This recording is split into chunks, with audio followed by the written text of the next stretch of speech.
Danke. Herzlich willkommen an alle zu dieser Ask the Expert-Runde. 4 Minuten zu spät. Sorry dafür, wir hatten technische Probleme, aber jetzt müsste alles funktionieren.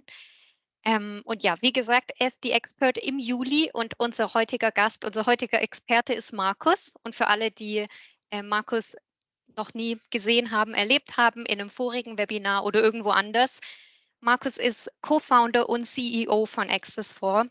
Er ist Document Accessibility Consultant und Chair der Arbeitsgruppe, die die Techniken für barrierefreie PDFs ausarbeitet. Also ein wahrhaftiger Experte im Bereich digitale Barrierefreiheit und auch PDF-Barrierefreiheit ganz besonders. Ganz kurz zu mir, ich bin Miriam, ich mache Access Service also ich bin der Teamlead für Access Service bei Access4 und ich freue mich, dass ich heute die Runde moderieren darf. Ich hätte es vielleicht am Anfang sagen sollen, wir nehmen die Session auf. Das heißt, alle, die nicht dabei sein wollen, uns lieber nachher angucken wollen, können jetzt gehen. Aber ich hoffe natürlich, dass alle da bleiben. Und wir werden aber trotzdem die Aufzeichnung zur Verfügung stellen. Einmal um den Rahmen zu setzen, ich habe ja schon gesagt, das ist die Ask the Expert-Runde und das Thema dieser Runde ist, wie starte ich digitale Barrierefreiheit in meinem oder in unserem Unternehmen? Also egal, ob ihr jetzt eine Firma habt und das Thema jetzt so richtig angehen wollt oder ihr verantwortlich für das Thema digitale Barrierefreiheit bei euch im Unternehmen seid oder sein wollt und euch die Argumente fehlen, um andere Menschen zu überzeugen. Ich sehe gerade, ich höre nichts. Alle anderen hören mich aber. Höre dich. Wir hören dich. Okay, dann hoffe ich. Okay, ich sehe 'n Daumen hoch. Super. Genau, dann seid ihr hier genau richtig und Markus eben in seiner Rolle auch als Document Accessibility Consultant kann euch da, mit Rat und Tat zur Seite stehen. Ask the Expert, da geht's zum einen um den Expert und natürlich und um das Expertengebiet, aber im Fokus steht eigentlich ihr und, eure Fragen. Das heißt, Markus wird kurz, am Anfang, wie in die 12 Folien zeigen es hier ja schon, in das Thema einführen und, so ein bisschen Hintergrundwissen vermitteln.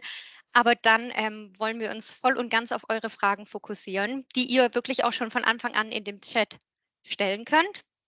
Wir werden dann auf den Großteil der Fragen am Ende eingehen, hoffentlich auf alle Fragen am Ende eingehen. Falls es Fragen gibt, die sofort geklärt werden müssen, weil sie euch irgendwie daran hindern, den Gesamtkontext zu verstehen, irgendein Wort, das wir nutzen, das Markus nutzt, ähm, das bei euch auf Fragezeichen stößt, dann hebt bitte gern eure Hand, dann kann ich kurz in den Chat reinspickeln und, auf die Frage kurz eingehen, damit wir, ähm, ja, da dafür sorgen, dass alle Menschen mitkommen mit, dem, was Markus da so erzählt. Genau. Und ansonsten, ich glaube, jetzt habe ich mal den Rahmen gesetzt. Ihr wisst alle, auf was ihr euch gefasst machen könnt und würde das Wort mal an Markus übergeben. Ja, vielen Dank dir, Mirjam. Herzlich willkommen auch von meiner Seite. Schön, dass ihr alle da seid. Und ich sehe, es sind Bekannte und Unbekannte hier unter den Teilnehmerinnen. Und es geht ja heute ja eher darum, eure Fragen zu beantworten. Alle dürfen Fragen stellen, kann advanced sein oder auch eher Anfänger. Es gibt keine blöden Fragen. Es ist nämlich auch eher so, dass wir das jetzt so dieses Thema gewählt haben, weil wir oft gefragt worden sind: „Oh je, ich weiß eigentlich, dass ich barrierefrei sein muss oder in Zukunft sein muss, aber ich weiß gar nicht, ich bin überfordert. Wie fange ich damit an?“ Und heute wollen wir so ein bisschen ins Gespräch kommen miteinander und ich lasse einfach das einfließen, die ganzen Erfahrungen mit unseren Kunden, die wir schon beraten haben und wie die angefangen haben und wie die das vielleicht dann auch, gemacht haben.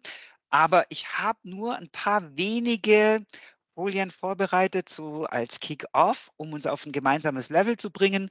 Und wichtig ist, dass wir wirklich es heißt ja Ask the Expert und nicht, Die Expert sozusagen Talks. ja, genau, danke Mirjam, genau. Ähm, also, das heißt, dass es wirklich ein Dialog ist und das versuchen wir jetzt einfach gemeinsam hier. Also, wie starte ich mit Dokumentbarrierefreiheit? Wir haben das Thema schon ein bisschen eingegrenzt. Nicht komplett digitale Barrierefreiheit, aber die Dokumentbarrierefreiheit ist immer so ein bisschen das Stiefkind der digitalen Barrierefreiheit.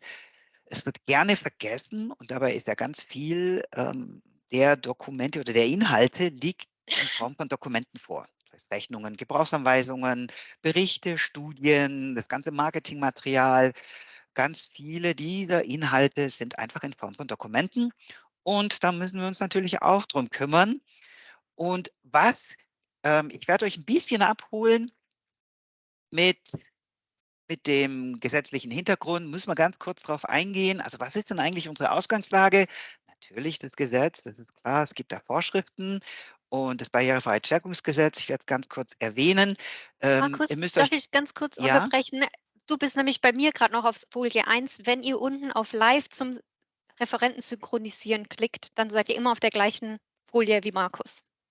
Nur als kurzer Einwurf, dass alle auf der Folie sind, auf der du auch bist. genau. Hat es denn geklappt mit dem Synchronisieren, Mirjam? Jetzt siehst du Bei auch mir? die Ja, bitte. Genau, Barrierefreiheitsstärkungsgesetzfolie. ja, Genau, ja. sehr schön. Und wir sind ja wirklich froh, dass es jetzt das Barrierefreiheitsstärkungsgesetz gibt. Ist natürlich ein Bombename, ja, also irgendwie so ein Monstrum. Aber es steckt ja schon drin, dass die Barrierefreiheit gestärkt werden soll und die Barrierefreiheit, die ja besonders auf Menschen mit Behinderungen abzielt, die wir überhaupt nicht ausschließen wollen, komplett aus der digitalen Welt. Nein, ganz im Gegenteil. Wir wollen, dass die überall partizipieren können und natürlich nicht nur im behördlichen Bereich, wie das bisher so war, also jetzt mal einen Ausweis beantragen oder sowas, sondern komplett auch in dem ganzen privatwirtschaftlichen Bereich. Und das Barrierefreiheitsstärkungsgesetz zielt besonders auf diesen B2B-Bereich, also nein, Quatsch, B2C-Bereich, sorry, B2C, also zu den Endnutzern, zu den Verbrauchern. Und es betrifft alle digitalen Dienstleistungen und Produkte. Das heißt, Online-Shops komplett fallen alle darunter. Es gibt gewisse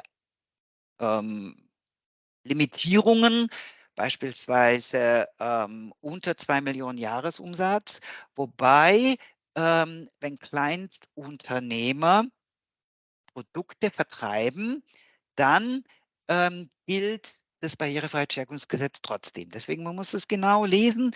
Und im Zweifelsfall gibt es ja neben dem Gesetz noch andere Gründe, barrierefrei zu sein. Ich komme dann gleich noch darauf zurück. Also ganz Europa, also die ganze EU steht unter diesem Gesetz. Das Barrierefreiheitsstärkungsgesetz ist quasi die deutsche Variante des European Accessibility Act. Es ist schon geltendes Recht, weil das oft falsch dargestellt wird. Aber die Deadline, die ist 2025. Jetzt sagt nicht, oh, dann gehe ich wieder, dann habe ich ja noch Zeit. Letztendlich ist es so, kleine Erinnerung jetzt irgendwie Datenschutzrichtlinie oder andere Gesetze, die so gekommen sind. Zum Ende hin wird es dann eher immer Panik und man macht nur noch so alibimäßig was. Und es lohnt sich bei der Barrierefreiheit wirklich schon vernünftig anzufangen. Und genau das ist ja auch unser Thema. Wie könnt ihr jetzt schon anfangen, damit ihr nicht in Stress geratet oder in Panik und dass es auch wirklich nachhaltig ist und nicht nur alibimäßig. Ich denke, das wäre für alle Menschen mit Behinderungen und für alle, die darauf angewiesen sind, übrigens nicht nur Menschen mit Behinderungen, es gibt noch ganz viele weitere Nutzergruppen, die davon profitieren, von barrierefreien Dokumenten. Und deswegen haben wir hier unseren Tipp formuliert. Also, am besten, ihr seid jetzt schon mit dabei, um kostengünstig, effizient und ohne Sanktionen zu bleiben. Es ist ja tatsächlich so, dass Online-Shops oder Importeure, also die ganzen Firmen, die Produkte vertreiben, dass denen verboten werden kann, ihre Produkte weiter zu vertreiben, wenn die ganzen Prozesse, Verkaufsprozess, aber genauso wie die Unterlagen dazu, Gebrauchsanweisungen, Rechnungen, Angebote, alles, was damit, die ganzen Transaktionsdokumente, die damit zusammenhängen, wenn die nicht barrierefrei sind. Also es ist ja schon eine ziemliche Sanktion, mit der man rechnen muss. Schauen wir mal weiter. Also das ist das Gesetz.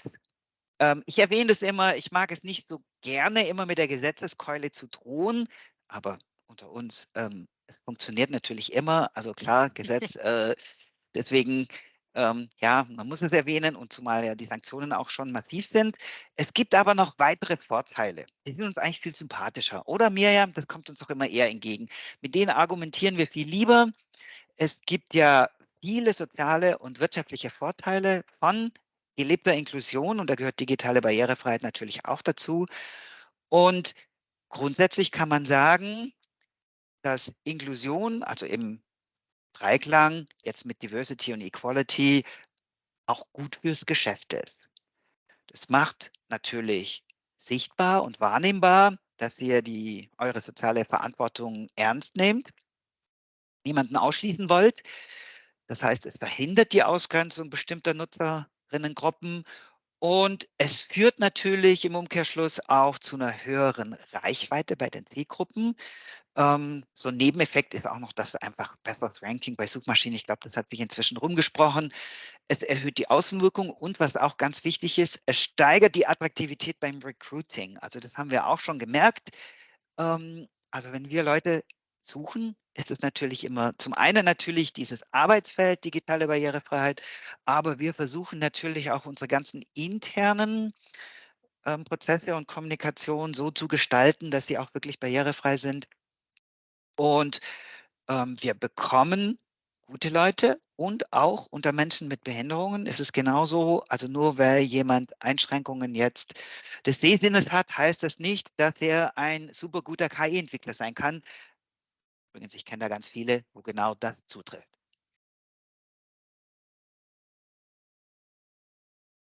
Was wäre jetzt ein guter Startpunkt? Ich wollte euch ja nicht langweilen mit den ganzen Gesetzen, sondern wir wollen ja gucken, Moment, wir wollen loslegen. Ihr wollt jetzt anfangen. Und auch so eine kleine Randnotiz, ich liebe Erdbeeren. Ich weiß nicht, also könnte es sein, dass das irgendwie hier auch mit kommuniziert wird. Aber für mich sind die Erdbeeren immer der Inbegriff von Low-Hanging Fruits. Ich fand niedrig hängende Früchte klingt irgendwie blöd, aber Erdbeeren sind niedrig hängende Früchte und da wollen wir genau hin. Wir wollen das erstmal umsetzen, was wirklich leicht geht, ja, wo man leicht rankommt, schnelle Erfolge erzielen bei der digitalen Barrierefreiheit, weil, das muss man schon auch sagen, man kann dann schon auch in Gefilde kommen, wo es komplex wird. Aber nicht von vornherein, es gibt solche und solche Gebiete und wir wollen uns die Dinge mal angucken heute, wo es leichter ist, loszulegen. Und wir haben uns immer wir haben so ein bestimmtes Muster, unser Modell, wie man denn starten kann. Weil letztendlich hat ja keiner Zeit, sich jetzt richtig zum Dokument-Barrierefreiheitsexperten weiterzuentwickeln, obwohl ich ja auch ein paar hier unter den Teilnehmerinnen gesehen habe, die da schon ganz weit sind. Aber viele unserer Kunden, die sagen, um Gottes Willen, wir müssen uns um unser Geschäft kümmern. Wir können jetzt nicht noch hier Barrierefreiheitsexperten ranziehen oder die Hälfte unseres Alltags investieren, um barrierefreie Dokumente zu erstellen. Oder hier die Rechnung noch.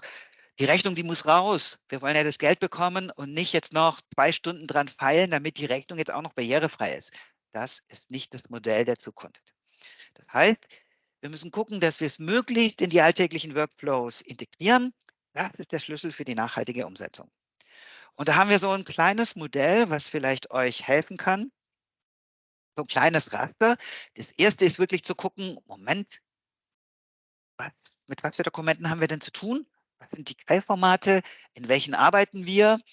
Wir werden heute jetzt natürlich besonders auf Microsoft Word gucken oder das thematisieren, weil das ein ganz häufiges Format ist. Also wer möchte, kann ruhig mal in den Chat schreiben, welches bei Ihnen die häufigsten Quellformate sind für Dokumente. Ist es tatsächlich Word? Ist es vielleicht InDesign oder ist es noch was ganz Drittes? Würde mich interessieren. Einfach kurz in den Chat schreiben und dann kriegen wir auch so einen guten Überblick. Wir hören ein bisschen voneinander. Und dann gucken wir nämlich weiter, wo sind jetzt hier die Low-Hanging Fruits? Und die zu identifizieren, ich sehe hier schon einmal InDesign, einmal Word, nochmal InDesign. Sehr schön, ganz viel. Also PowerPoint sogar, auch toll. Da sage ich nachher auch gleich noch was dazu, wieder Word. Super. Also schreibt einfach rein, was ist euer häufigstes Quellformat. Und natürlich macht es Sinn, bei dem häufigsten anzufangen. In Kombination, es gibt jetzt noch weitere Kriterien, wo es natürlich auch eine gute Unterstützung gibt. Und das ist nämlich der dritte Punkt, smart arbeiten. Es ist leider so, dass nicht für alle Quellformate es schon möglich ist, smart zu arbeiten. Da muss ich jetzt ein bisschen mal, wie kann ich das formulieren? Es ist letztendlich so, Software, mein KI gehört auch zu Software. Also ich mache jetzt mal den Begriff ganz weit. Software grundsätzlich. Es steckt ein Riesenpotenzial drin für die digitale Barrierefreiheit, wenn die Software es richtig macht. Also Software kann da massiv unterstützen. Das ist die gute Nachricht. Die schlechte Nachricht ist, sie wird uns aber nicht alles komplett abnehmen können. Leider nicht. Die ehrliche und vielleicht schlechte, aber auch die ehrliche Nachricht oder die zweite Seite der Medaille. Und smart arbeiten, damit meinen wir wirklich die Software das machen lassen, was die Software gut machen kann. Und so eine Software einsetzen, die das auch wirklich zuverlässig macht, weil es leider, und deswegen hat die digitale Barrierefreiheit oder die Dokumentbarrierefreiheit oder vielleicht auch speziell die PDF-Barrierefreiheit so ein bisschen so einen schlechten Ruf, weil es immer heißt, oh Mann, das ist so kompliziert, wo ich da überall noch rumschrauben muss an dem PDF dann im Nachhinein und dort noch und irgendwie da noch eine Bounding-Box setzen und pipapo. Das passiert, wenn die Software nicht ihren Job gut macht, wenn man nicht smart arbeitet, ist aber auch kein Modell der Zukunft, sondern wir wollen ja gerade nicht dort irgendwie die Hälfte unserer Zeit mit Dokumentbarrierefreiheit verbringen, sondern ihr sollt natürlich weiterhin in eurem Kerngeschäft tätig sein. Deswegen smart arbeiten. Und 4, es kann natürlich immer mal wieder Dinge geben, die zu komplex sind für das smarte Arbeiten. Dann gibt es immer noch die Möglichkeit, also den Rest, den ihr nicht über smartes Arbeiten abdecken könnt. Ich komme da gleich nochmal drauf, jetzt am Beispiel von Word, was das dann bedeutet. Das könnt ihr auslagern an externe Service Provider. Hier natürlich kleiner Werbeblock. Wir machen das natürlich auch, dass wir eure Dokumente barrierefrei machen. Und wir machen das sehr gerne, aber noch lieber machen wir euch fit, dass ihr das selber machen könnt, weil das ist viel nachhaltiger. Es ist auch so, dass es letztendlich günstiger ist. Ist klar, immer wenn man komplett etwas nach außen gibt. Es gibt solche Fälle. Wir haben sogar Kunden, die 100% ihrer Dokumente nach außen geben. Sagen wir, danke, sie wären natürlich froh drum. Aber wir haben uns dumm und dusselig geredet, ihnen die zu überzeugen, dass sie doch auch einen Teil selber machen können. Aber manche haben wirklich überhaupt keine Zeit oder schwierige Workflows, die man nicht so leicht umstellen kann. Also diese Option gibt es auch. Und da wollen wir genau weiter reingucken, an dem Beispiel von Word, smart arbeiten oder komplexe Sachen denn nach außen liefern. Und da komme ich jetzt auch schon zu einem Punkt, da muss ich ein bisschen auch aus dem Nähkästchen plaudern. Ich bin schon ganz lange in diesem Bereich digitale Barrierefreiheit und ich habe angefangen als Trainer und Berater, habe ich angefangen. Und meine allererste Schulung war wirklich, wie erstelle ich aus Microsoft Word oder Windows ein barrierefreies Dokument. Und so ein bisschen habt ihr mich ja jetzt schon erlebt. Ich bin eher der Optimist. Ich mag gern gute Stimmung. Ich mag gern die Leute begeistern. Es soll auch ein bisschen Spaß machen. Also Infotainment, nee, Edutainment, sagt man da so dazu. Und das hat auch immer ganz gut angefangen. Erstmal war der Energielevel wirklich richtig hoch und die Leute haben mitgemacht und begeistert, aber im Laufe der Schulung ist es immer weiter nach unten gegangen. Und ganz am Ende waren wir quasi am Nullpunkt, wenn nicht gar im Minus. Ganz einfach, weil es nicht die Tools gab. Ich habe den Leuten beigebracht, wie sie Word und alles richtig machen können. Und dann haben wir konvertiert aus Word oder mit dem Adobe PDF Maker oder mit allem, was es da gab. Und am Ende musste ich dann sagen, und jetzt gibt es noch diesen Fehler, den müsst ihr korrigieren und den Fehler und den Fehler und den müsst ihr auch noch korrigieren. Und letztendlich ist es so, ich habe dann eine Softwarefirma gegründet, weil ich keine Lust mehr hatte, immer so lange Gesichter am Ende einer Schulung zu haben. Und ich sagte, das muss doch irgendwie anders gehen. Gott sei Dank habe ich meinen Co-Founder Samuel Hofer getroffen, rechtzeitig. Wir haben ja gemeinsam Access 4 gegründet und haben wir gesagt, das geht nicht. Wir müssen, die Großen, die bewegen sich dort nicht. Wir müssen eine Software bauen, die die Leute belohnt, wenn sie richtig in Word arbeiten, dass es dann auch super gut und PDF-OA-konform, WCAG-konform, gesetzeskonform in dem PDF rauskommt. Also das war jetzt nur ganz kurz ein kleiner Schlenker zur Geschichte von Access 4, wie das denn zustande kam. Und here we are, Access Word haben wir aufgesetzt und genau mit diesem Prinzip. Also wir haben es für die Masse der Word-Anwender entwickelt. Du brauchst minimale Vorkenntnisse. Du solltest Word gut umgesetzt haben. Natürlich, je besser, umso besser dein Endprodukt, aber probier es aus. Du kriegst immer das beste Ergebnis schon mit jedem Word-Dokument. Und alle sollen in der Lage sein, in Sekundenschnelle so ein gesetzeskonformes, barrierefreies PDF zu erstellen. Und mit allen meinen wir auch Menschen mit Behinderungen selbst. Das ist ganz neu.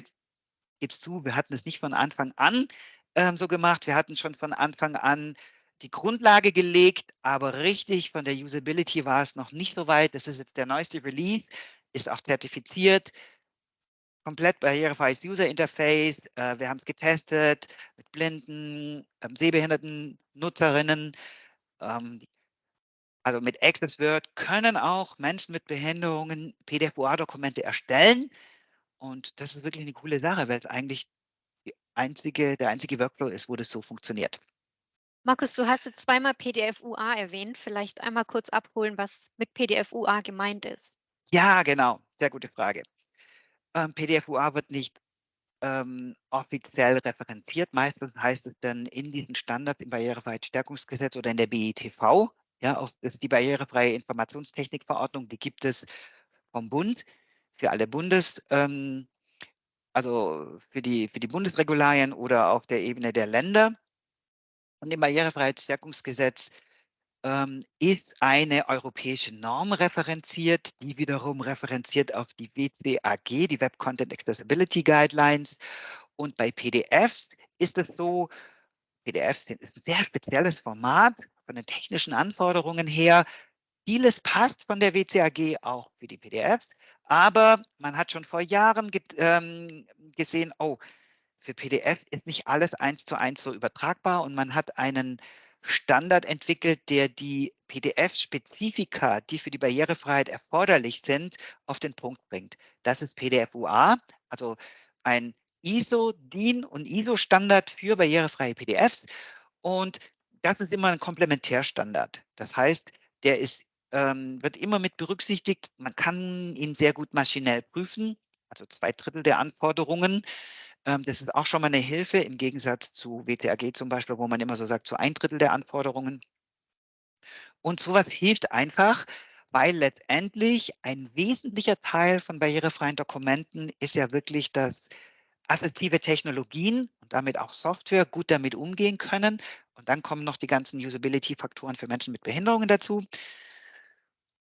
Und PDF-UA ist dort einfach ein zentraler Standard. Deswegen referenziere oder beziehe ich mich immer wieder darauf. Aber man darf natürlich nicht jetzt die WCAG oder die anderen vergessen. Aber ich weiß, meine Erfahrung ist, wenn ich zu viele Standards und Gesetze erwähne, geht es immer wieder verloren. Kann man denn auch sehr gut nachlesen, unter anderem auch auf unserer Webseite. Deswegen der Einfachheit halber rede ich dann oft hier von PDF-UA. Gibt ja auch den PDF Accessibility Checker, kostenloses Prüftool. Werden wir auch noch die Links zusammenstellen im Nachgang, sodass ihr das alle auch mal selber ausprobieren könnt. Und du kannst mit Access Word komplett alle Anforderungen in Word umsetzen. Das heißt, bau in Word dein Dokument, du baust alles dort, legst alle Barrierefreiheitseigenschaften dort an und erstellst einfach das Dokument. Wenn dein Fehler auftritt, dann heißt es immer, oh, du hast in Word irgendwas nicht ganz richtig gemacht. Geh da nochmal hin zurück, baue es dort um, korrigiere es dort, dann neu konvertieren und gut ist es. Das meinen wir mit Smart Arbeiten. In ähnlicher Weise, weil ich gesehen habe, viele sind mit InDesign hier auch mit dabei. Ein ähnliches Tool gibt es auch für InDesign, Made2Take, hat ein ähnliches Prinzip. Mit dem kann man auch smart arbeiten, genau das, was wir meinten mit dem dritten Punkt.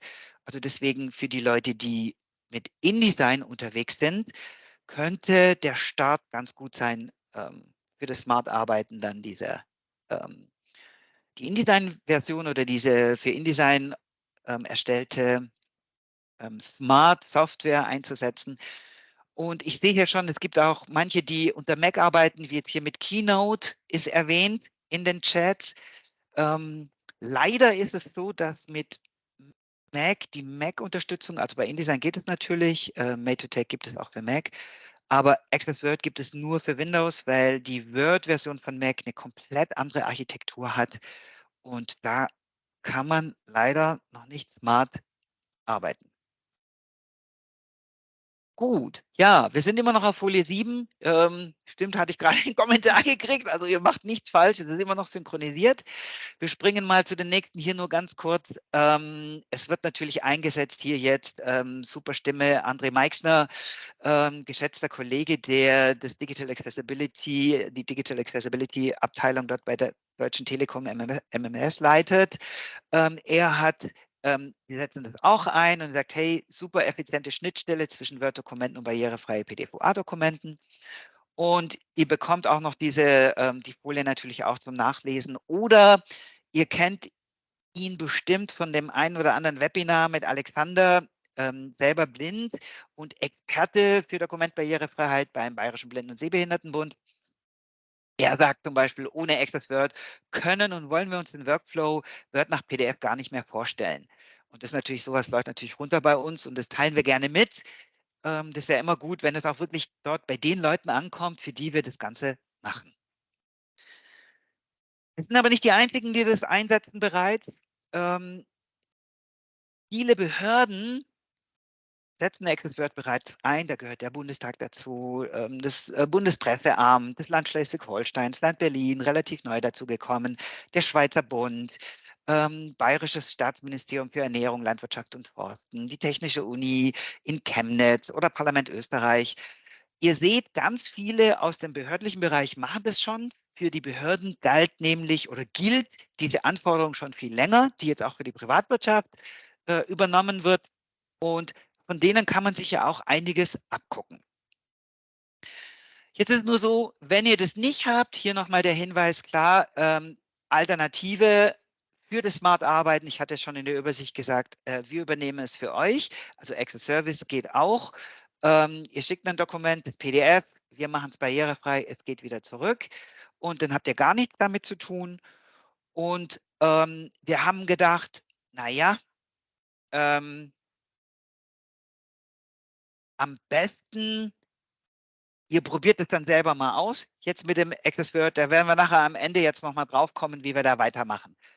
Aber jetzt würde ich erstmal sagen, jetzt habe ich schon, also das war das, wo ich euch mal ein bisschen synchronisieren wollte, dass wir eine gemeinsame Basis haben. Jetzt schauen wir auf die Fragen. Mirjam, gibt es schon Fragen? Ja, es sind schon 2 Fragen, wenn ich keine übersehen habe, eingetroffen. Und eine mag ich ganz besonders, weil wir uns die auch ganz oft stellen. Vielleicht kannst du 1, 2 Worte dazu sagen. Wie kann es denn sein, wenn die Vorgaben schon länger gelten, dass erst so wenige Behörden dabei sind? Ja, das fragen wir uns auch immer, gell? Ja. Mirjam, also das ist ein guter Punkt, sehr guter Punkt. Wir sind ja froh, also lange Zeit war das ja, es gab nicht mal, es war ziemlich zahnlos, haben wir immer, also sagen wir immer. Es ist relativ neu, dass es ja ein Monitoring gibt und dass die Monitoringstellen implementiert sind. Es gab jetzt Ende letzten Jahres, Dezember 2022, den ersten Bericht dazu auf EU-Ebene. Also die Monitoringstellen mussten das wirklich einreichen bei der EU, um das Ganze mal sichtbar zu machen. Und da setzen wir natürlich schon unsere Hoffnung drauf. Der Bericht war sehr ernüchternd, ne? Der war sehr ernüchternd. Also es gab jetzt keine Behörde, die schon komplett barrierefrei ist. Und wir hoffen natürlich, dass durch das Sichtbarmachen der Ergebnisse wirklich da noch mehr Bewegung hineinkommt. Also das ist schon so. Ich finde es auch immer frustrierend, immer wieder, wenn wir also ich bin ja oft auf Konferenzen und es wird immer wieder das Ähnliche gesagt, ja, ja, jetzt fangen wir endlich an und sowas. Aber das ist schon vor 10 Jahren haben die das schon gesagt, ja. Also es geht wirklich nur mühsam voran. Das Spannende ist jedoch, dass mit dem Barrierefreiheitsstärkungsgesetz das erste Mal richtige Sanktionen eingeführt werden. Interessanterweise sind es jetzt nicht die Behörden, die sanktioniert werden, sondern die Privatwirtschaft, wir so oft. Ja, also, aber da wird es zum ersten Mal richtig ernst. Und international kann man sagen, dort, wo die Sanktionen massiv sind, Kanada und USA beispielsweise, Kanada besonders in der Provinz Ontario, dort ist auch, also die sind vorne mit dran, in der digitalen Barrierefreiheit. Dort wird ziemlich viel umgesetzt und da hat sich die EU ein bisschen was abgeguckt und möchte die Nummer 1 weltweit werden. Es gibt da eine richtige Roadmap, wie die EU das machen möchte. Und natürlich müssen wir da die Behörden ja auch mitnehmen. Aber die Frage ist berechtigt, weil der aktuelle Stand wirklich nicht so gut ist. Ja. Weißt du, was mir dazu einfällt? Das Thema, oder Use Case am Access 4 Day Statistik Austria, wo wir gesehen haben, es ist möglich, wenn es jemand anpackt. Vielleicht möchtest du oder vielleicht kannst du da kurz was darüber erzählen, wie Statistik Austria das in Österreich angegangen ist. Ja, genau. Spannende Frage, Mirjam. Es ist nämlich typisch, dass es oft an Also die Initiative hängt ganz oft an einzelnen Leuten in einer Organisation, die das wirklich ernst nehmen. Und das unterscheidet auch die Behörden, die das ernst nehmen, oder die Organisationen, die das ernst nehmen, von denen, die das noch gar nicht berücksichtigen oder nur so stiefmütterlich machen. Und da bei Statistik Austria war das auch so, dass der Leiter für diese Abteilung oder dass es einen gab, es war eigentlich vorher, bevor er die Abteilung geleitet hat oder dieses Projekt geleitet hat, dass er schon auf dieses Thema einstieg und gesagt hat, hey, ich lese das so in dem Gesetz, eigentlich müssten wir barrierefrei sein, was machen wir da? Wir machen da noch nichts. Und dass er das ernst genommen hat, dann der Leiter des Projektes wurde, hey, okay, kümmere dich darum. Und dort wurde das dann Stück für Stück implementiert, typischerweise erstmal in seiner eigenen Abteilung, ganz oft ein Vorgang, dass man erstmal mit einem Piloten startet. Quelldokument waren dort natürlich sehr viele Tabellen, also aus Word oder Excel, die dann in Word veröffentlicht wurden, weil Excel selber natürlich noch sehr, sehr problematisch ist, aber andererseits Tabellen sich in Word zum Beispiel sehr, sehr gut barrierefrei machen lassen. Und das haben wir in einem der letzten Webinare gehört. Tabellen, Statistik, ja, die haben halt viel mit Tabellen und Daten zu tun. Und auch blinde, sehbehinderte Nutzer sehr gut mit Tabellen umgehen können. Das haben wir in dem letzten Webinar mit dem Alexander gesehen gehabt. Und wenn die richtig gebaut sind. Und so ist, wurde in diesem Projekt erstmal für die eigene Abteilung das umgesetzt und dann weiter ausgerollt, sodass es jetzt dort flächendeckend eingesetzt wird. Also dass jeder, der intern Word-Dokumente erstellt, hat die Möglichkeit, mit Access Word ein barrierefreies PDF zu erstellen. Und es gibt ja auch der Herbert Ebenwalder, der hat auf dem letzten Access 4 Day einen tollen Vortrag gehalten. Da kommt auch vor, was nicht so gut lief. Nicht so gut lief nämlich das Ganze mit den Entscheidern, das durchzuboxen. Das war immer relativ zäh. Und wir setzen ja auf die Privatwirtschaft, dass da ein bisschen einfacher ist. Wer möchte, kann den anschauen. Werden wir auch mit in die Links reinpacken. Also diesen Bericht dann dazu oder diese Aufzeichnung. Genau. Ich glaube, ich hatte auch mal oder habe vor, auch mal noch ein bisschen konkreter zu werden mit einem Dokument. Ist das vielleicht, wäre das Wurde interessant? wurde gefragt, genau, beispielhaft ein barrierefreies PDF zu zeigen. Okay. Es kann sich nicht vorgestellt werden, wie genau ein barrierefreies Dokument aussehen soll. Und kann ich verstehen, klingt sehr Mhm. abstrakt. Sehr schön, sehr schön. Dann schauen wir uns das ganz kurz mal an. Und zwar, dann wechsle ich jetzt tatsächlich, Sekunde, jetzt muss ich meinen Bildschirm teilen und rausgehen. Jetzt bin ich hier in der PowerPoint. Ich gehe zu Word. Hier habe ich jetzt zum Beispiel mal, ich wechsle das, gehe ein bisschen, dass wir nur eins oder die Doppelseiten sehen oder sogar nur eine Seite, dann ist es größer bei euch auf dem Bildschirm. Genau. Dieses Dokument, das ist jetzt so ein Beispieldokument. Man kann es sich sogar runterladen von unserer Webseite, wenn man da mal rumspielen möchte. Ich habe jetzt einfach mal, das ist ein Word-Dokument. Ich bin noch in Word. Ich komme zu dem barrierefreien PDF. Dann kann ich es gleich erklären. Aber ganz kurz, Word-Dokument. Wir haben einen Titel, Untertitel, nur, dass wir einmal mal einen kurzen Durchlauf haben. Wir haben ein Inhaltsverzeichnis, also nicht besonders fancy. Wir haben Überschriften. Hier gibt es so ein Zitat. Wir haben eine Tabelle, ja, also mit Spalten und Zeilenheadern, eine Tabellenüberschrift hier. Wir haben ein Diagramm mit einer Bildunterschrift. hier jetzt verschiedene Listen, sogar verschachtelt, auch eine Listenfortsetzung. Also, wir haben jetzt hier in dieses Beispieldokument, das ist das Master-Template, da haben wir jetzt gar nicht viele komplizierte Sachen eingebaut, sondern einfach nur mal den Standard. So ein Link. Und wenn ich jetzt, wir haben das hier natürlich jetzt so gebaut, so wie man es bauen muss. Ich kann einmal ganz kurz zeigen, man kann natürlich, wenn ich jetzt hier hingehe zu den Formatvorlagen, dann sieht man natürlich, dass hier schön mit Formatvorlagen gearbeitet wurde. Das ist immer natürlich der Königsweg, weil über diese Formatvorlagen, das ist unabhängig, mit welchem Programm ihr arbeitet. Ob das in InDesign ist, ob das in Word ist, ob das in PowerPoint ist. Irgendwie müssen unsichtbare Zusatzinformationen zum Layout, zum Aussehen der Inhalte in euer Dokument hineinkommen. Und der Königsweg ist einfach über diese Formatvorlagen. Dort ist nämlich hinterlegt, dass das eine Überschrift der ersten Ebene ist. In den Formatvorlagen ist auch hinterlegt, hey, das ist jetzt ein Tabellenheader hier, also ein Spaltenheader der Ebene 1 und so weiter. Das heißt, letztendlich kommt man nicht drum rum, mit diesen Formatvorlagen zu arbeiten. Und das werten wir natürlich aus. Wir haben noch erweiterte Sachen zum Auswerten, aber ich möchte gar nicht so sehr in die Tiefe gehen, wie das jetzt mit Access Word geht. Wir haben kostenlose Schulungen immer. Da kannst du ja vielleicht auch mal noch den Link zu der nächsten in den Chat packen. Da geht man ein bisschen tiefer drauf ein. Aber jetzt nur mal das Beispiel. Ich erstelle das jetzt hier. Und das Spannende ist, also wenn ich jetzt, genau, speichern. Und ihr seht schon hier, wird nochmal nach dem Dateinamen, Dokumenttitel gefragt. Ich erstelle das jetzt. Man kann auf PDF-A ein archivierbares PDF zur selben Zeit erstellen. Okay, ja klar. Und jetzt analysieren wir die Dokumentstruktur. Hier ist jetzt das PDF. Und die Frage war, Moment mal, das sieht ja aus wie die anderen PDFs, die ich immer erstelle. Genau, weil auf den ersten Blick ist es nicht zu erkennen, dass es barrierefrei ist.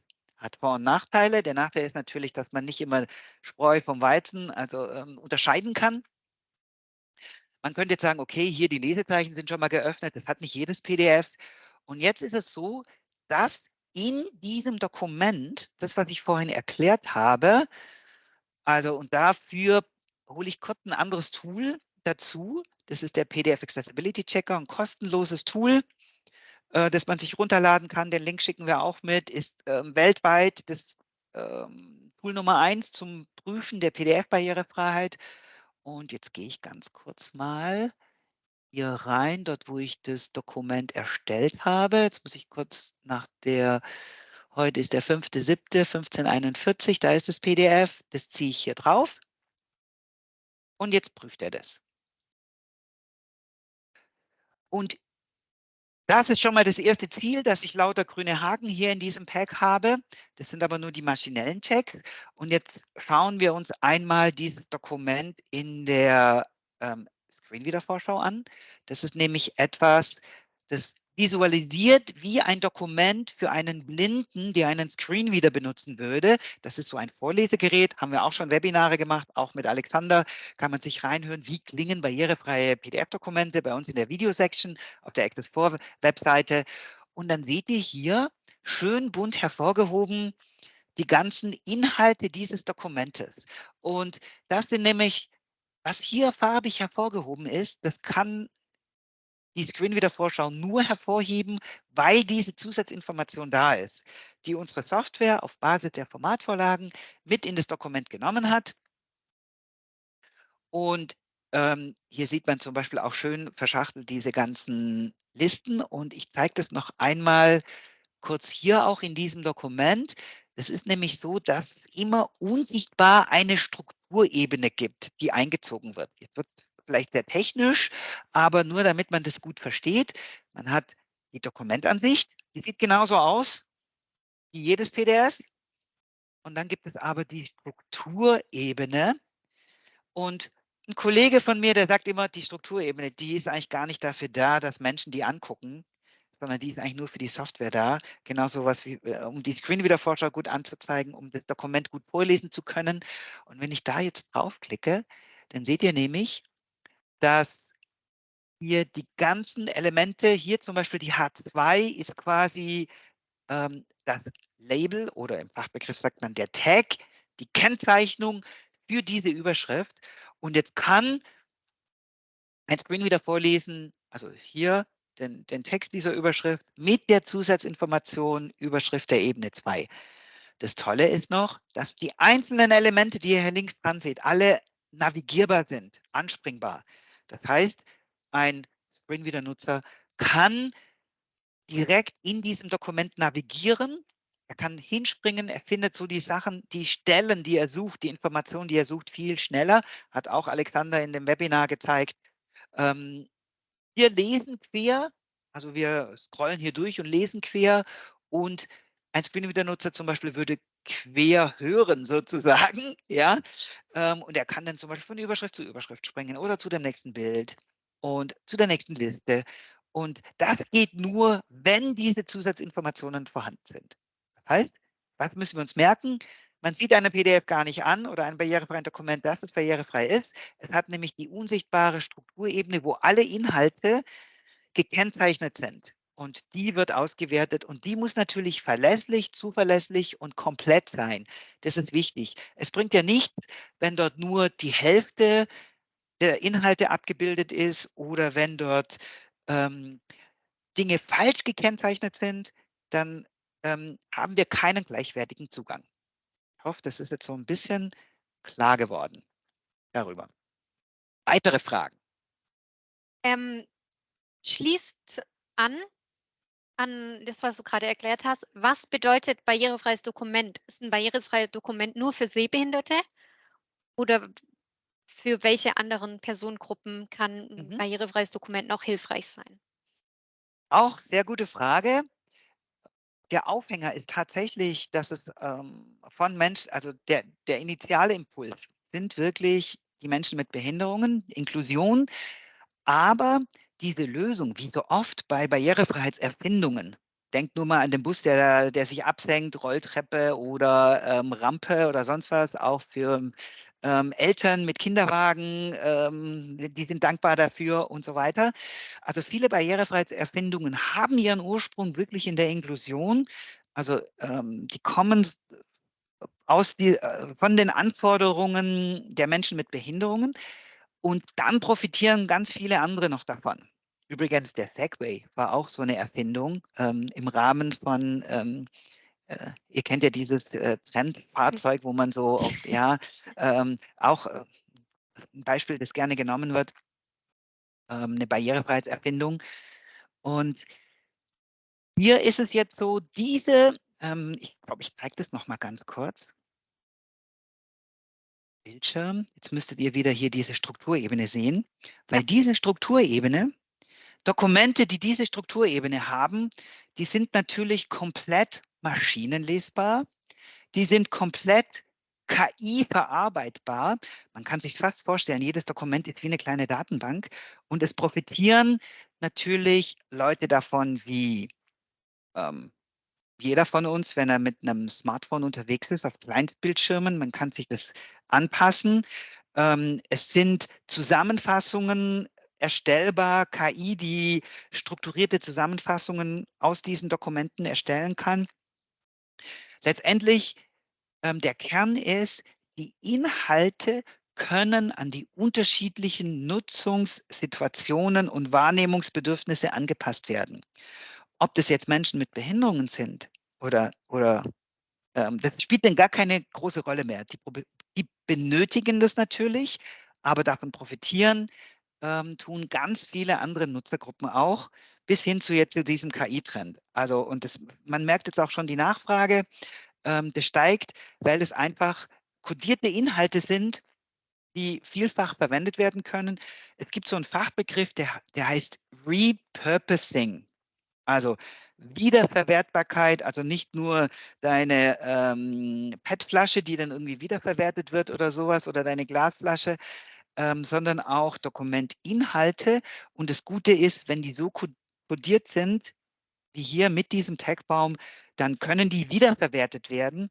Die können maschinell verarbeitet werden. Deswegen viele große Softwarehersteller sind jetzt schon scharf auf diese barrierefreien Dokumente und haben das auch für sich entdeckt oder entdecken das immer mehr für sich.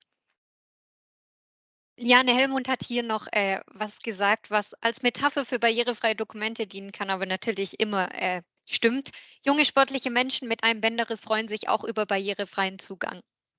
Das ist Genau, genau das, sehr was wir schön. sagen, ne? Das ist die temporäre Einschränkung. Stellt euch nur mal vor, leider gibt es das noch nicht so ganz. Ich fände es immer schön jetzt mit dem Auto, wenn ich nicht nur das Navigerät hören würde, sondern wenn ich auch sagen würde, hey, lies mir mal hier, es kam jetzt gerade ein Dokument, interner Bericht oder das Konzept jetzt für unsere neue Software, lies mir das mal vor, oh, spring mal dahin. Mit einem barrierefreien Dokument ist es möglich. Es fehlt noch ein bisschen dort an der Software. Das heißt, über Sprachsteuerung auch wirklich für jeden Nutzer möglich, in barrierefreien Dokumenten zu navigieren. Das ist so ein Ding, das ist möglich. Technisch möglich, fehlt noch ein bisschen an der Software, die das dann auch wirklich kann. Genau. Liane Hellmund hat auch gefragt oder hat gesagt, sie würde es interessieren, wie ein blinder Mensch als User mit einem Formular umgeht oder wie jemand, der mobil eingeschränkt Formulare ausfüllt. Da kann ich, glaube ich, schon mal vorwegnehmen. Wir haben so eine SD-Expert-Reihe mit Alexander, den Markus ja auch vorhin gezeigt hat, selbst blind und absolute Barrierefreiheitsprofi. Und mit dem haben wir letztes Mal komplexe Tabellen angeschaut, wie er mit denen umgeht. Und das nächste Thema wird auf jeden Fall Formulare sein.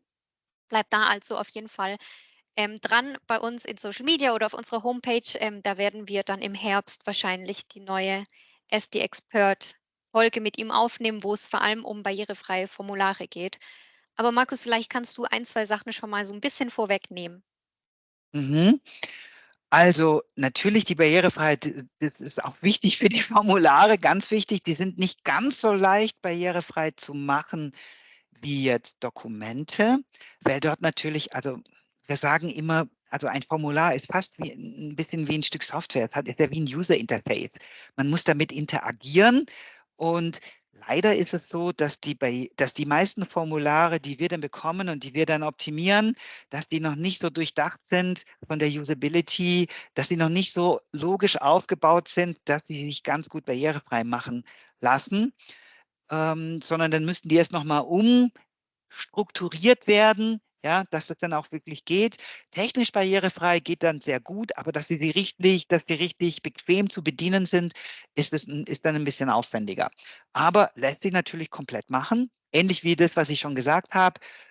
Es ist ähnlich mit diesem Strukturbaum. Dort sind dann die Formularfelder in der richtigen Reihenfolge drin. Es werden die Informationen ausgelesen. Man sagt ja die Quick-Infos, das sind die Labels für die Formulare. Also dass man weiß, was man in ein Formularfeld einfüllen muss. Und lässt sich auch alles super gut umsetzen. Und ich bin gespannt auf diese Session mit Alexander, wenn wir auch mal wirklich so ein paar Beispiele durchgehen. Das wird bestimmt ganz spannend. Freue mich auch. Nochmal, Formularfelder. Geht es um die Reihenfolge der Formularfelder? Wird hier jetzt noch gefragt. Also die Reihenfolge ist natürlich eine Anforderung, aber nur eine unter vielen. Es geht darum, dass für die Formularfelder, also die müssen überhaupt mal richtig getaggt sein. Also das heißt, sie müssen so eine Kennzeichnung haben. Nur dann kann vorgelesen werden, Moment, was für ein Formularfeld ist es? Ist es ein Textfeld? Ist es ein Kontrollkästchen? Und dann, was dort dranhängt an dieser Kennzeichnung, ist natürlich auch die Ausfüllhilfe, also das Label oder die Quick-Info in der Fachsprache. Das heißt, das ist notwendig und dann natürlich die Reihenfolge. Und jetzt geht es auch noch darum, dass manchmal Formularfelder zusammengefasst sind. Jetzt bei Kontrollkästchen und sowas hat man vielleicht mehrere zur Auswahl. Dann muss dieses Konstrukt, die Mikrostruktur auch richtig abgebildet sein. Dass klar ist, Moment, jetzt geht es darum, so ähnlich wie ich euch vorher gefragt habe, Moment, welches ist euer Quellformat von der Software, die ihr einsetzt? Und wenn da dann mehrere ähm, Checkboxen wären zum Anhaken, muss man ja mitkriegen, auch bei der letzten Checkbox, Moment, was war jetzt da die Frage eigentlich dazu? Und dann muss man ein bisschen die Mikrostruktur abbilden. Also es ist nicht nur die Reihenfolge, aber ist auch eine der Anforderungen. Supi. Wir haben nicht mehr so lange Zeit. Eine Frage ist hier noch offen, ein kompletter Themenwechsel. Könnt ihr das auch für SAP XSS? Weißt du da? Okay, das ist jetzt auch eine spannende Frage. Ich glaube, ich merke gerade, dass ich das bei jeder Frage sage. Okay, ja, jetzt hängt es davon ab.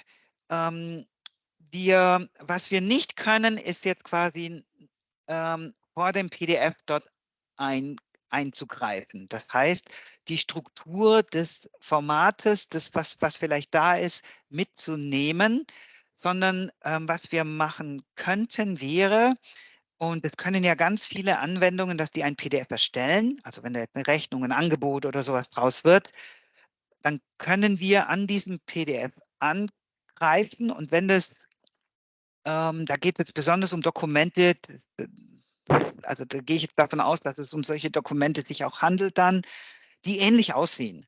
Das heißt, die haben so ein standardisiertes Layout, gerade Rechnungen, Kontoauszüge, Tickets, Angebote. Das heißt, die sind immer ähnlich aufgebaut. Ja, das Layout, das ist sehr, sehr ähnlich. Das kann man definieren, und dann kann man template-basiert wirklich an den PDF angreifen und daraus ein barrierefreies PDF machen, sodass man das nicht immer händisch machen muss, sondern wenn man erstellt das Angebot oder die Rechnung und kann dann automatisiert so ein barrierefreies PDF erstellen. Das geht aber jetzt nicht. Was natürlich noch ein Ticken besser wäre, wenn man tatsächlich schon vorher eingreifen würde. Also bei dem Quellformat, da hängt es jetzt ein bisschen ab. Haben wir eventuell Module, aber da fehlt die Brücke. Da muss man ja dann zusammenschaffen mit den Herstellern der Anwendungssoftware. Ja, es geht um Kacheln, hinter denen sich Arbeitsnachweise und Abrechnungen verbergen. Unsere Blinden kommen nicht zu den Überschriften. Wird hier noch Mhm. nachgereicht. Okay, das hört sich jetzt aber mehr an, dass das User Interface schon, also nicht barrierefrei ist. Also unter Kacheln verstehe ich jetzt wirklich, dann ist es in der Anwendung selber schon. Also da sind wir jetzt nicht die Spezialisten dafür, für das, also wie SAP das dann machen muss. Aber das klingt mir arg danach, dass es wirklich, dass die Software. Natürlich haben wir einiges gelernt, als wir unsere Software barrierefrei gemacht haben, aber das müssten natürlich, also wer da einen Tipp braucht, wir kennen Berater, mit denen haben wir auch zusammengearbeitet, die dort unterstützen können. Also deswegen einfach uns dann noch schreiben am Ende, apropos uns schreiben, wir sind schon kurz am Ende. Ich glaube, Ja. wir werden nochmal den Chat durchgehen und auch gucken, ob es da noch Fragen gibt, die wir nicht beantwortet haben. Ich gehe noch einmal kurz auf unsere Präsentation. Und wie bin ich jetzt da hingekommen? Überteilen, genau. Gehe noch mal kurz in die Präsentation rein zu der letzten Folie. Und wir haben uns nämlich was Spezielles überlegt für euch, für alle als kleine Ich kleine sehe noch Belohnung. nichts. Ja, Jetzt. okay, jetzt gehe ich zu der letzten Folie, da waren wir. Ja, genau. Und wie geht es jetzt weiter? Jetzt müsstet ihr die letzte Folie sehen. Und jetzt, für alle, die Access Word ausprobieren wollen, ihr könnt Access Word ausprobieren. Ladet euch runter von der Webseite. Es hat dann einfach ein Wasserzeichen. Und jetzt haben wir uns was Spezielles überlegt. Ihr könnt einen Monat lang kostenlos, das auch ohne Wasserzeichen ausprobieren.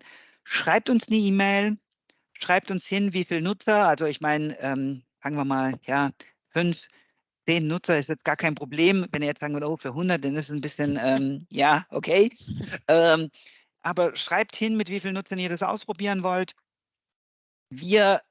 Ihr bekommt dann eine Lizenz dafür, dass ihr das auch ohne Wasserzeichen ausprobieren könnt. Dann könnt ihr nämlich mal wirklich mit euren Dokumenten arbeiten. Das ist immer das Beste. Das war an dieser Karte das Erste, die Quellformate und evaluieren. Da gehört auch dazu, das mal da durchzuschicken und auszuprobieren, wie gut ist das Ergebnis schon. Ich habe ja den Pack erwähnt, und vielleicht hier noch, werden wir auch einen Link reinpacken. Es gibt auch einen webbasierten Pack für all die, die das jetzt nicht auf Windows installieren können, oder für die Mac-User Access Check. Das ist ein webbasierter Pack, der ist auch von uns. Da könnt ihr auch sehr schnell prüfen, einfach die Datei reinziehen, dann kriegt ihr die Rückmeldung, ist es PDF UA oder WCAG-konform. Und das hilft ja auch schon mal sehr schnell. Und ich finde, die Zeit ging rasend vorbei, Mirjam, oder? Ja, ich habe es gerade schon gedacht, ich wollte dich schon fast unterbrechen, nachdem wir ja nicht ganz pünktlich gestartet haben, dass wir zumindest pünktlich aufhören. Deswegen, noch mal für alle zur Info, wir posten das Video dieser Session online. Dauert ein paar Tage, weil wir die Untertitel, noch mal überprüfen müssen. Die sind ja manchmal nicht ganz optimal. Dann könnt ihr es noch mal anschauen. Ihr könnt es teilen mit Leuten, die sich auch dafür interessieren oder dafür interessieren sollten. Für alle zur Info, SD Expert geht jetzt erstmal in die Sommerpause. Ich glaube, wir machen im September dann weiter. Falls zwischenzeitlich Genau. irgendwelche Fragen aufkommen, die ihr irgendwie nicht beantworten könnt, weil Google nichts hergibt oder weil ihr Google nicht ganz vertraut, dann schaut mal bei der Access4 Community vorbei. Da könnt ihr alle Fragen stellen zu PDF-Barrierefreiheit und da sind ganz viele Expertinnen und Experten mit drin, die sich immer mal wieder dann die Fragen anschauen und immer direkt antworten. Mhm. Genau, dann Vielleicht hat noch Markus klein, ja? Mirjam, noch ein kleiner Hinweis, fällt mir gerade ein, nächste Woche, ich weiß nicht, ob jemand aus der Nähe von Linz oder in Österreich jetzt auch zugeschaltet ist. Da ist ja das IKT-Forum, 11. 12. Juli, und da werde ich persönlich dort sein. Es gibt ein eigenes PDF-Accessibility-Panel. Es ist ja auch schön, immer die Leute in echt zu treffen und nicht nur auf der Mattscheibe. Also deswegen herzliche Einladung, da dabei zu sein. Wir sind am 11., also an dem Dienstag dran. Würde mich sehr freuen, den einen oder anderen dort auch persönlich zu sehen oder dann halt wieder in einer unserer Webinare. Ja, Genau, und apropos Einladung, das habe ich jetzt ganz vergessen zu erwähnen. Wir haben immer am letzten Mittwoch im Monat eine kostenlose Access Word Schulung. Ich glaube, Markus, du hast es schon gesagt. Wenn ihr morgen, übermorgen uns eine E-Mail schreibt an Sales, dann kriegt ihr da die Lizenz für einen Monat zum Testen und könnt mittendrin sogar an der kostenlosen Schulung teilnehmen. Dann seid ihr richtig gut ausgestattet. Ich glaube, das sollte man sich nicht entgehen lassen. genau. Und Ich sehe damit, gerade die ja, Frage, einen Monat testen ohne kündigen und so etwas. Ja, ja, genau, ja, natürlich. Also ich sage immer, wir sind die Guten, wir wissen, wie das ist. Das ist sogar, dass unsere Standard-Abos kein automatisches Renewal haben, sondern also man muss es bewusst, also Software gibt es dann immer als Abo und nach dem einen Jahr, wenn man es nicht verlängert, läuft es dann einfach aus. Das war für uns gar keine Frage, dass wir das so machen, weil wir leiden selber darunter bei diesen NEP-Modellen, wenn es einfach weiterläuft und man braucht ja, gar nicht mehr oder sowas. Also ja, klar, testen und dann läuft es einfach aus. genau. Ansonsten Herzlichen Dank bedanke alle, ich mich. schöne Genau. Restwoche, schönen Abend, Feierabend, genießt die Sonne, die ist jetzt bei uns wieder draußen. Vorhin hat es den ganzen Tag geregnet. Also Ja, beste danke dir, Voraussetzung für einen Markus, schönen Feierabend. für Genau. deine Expertise. Schönen Okay, Abend. Ciao. ja, ciao.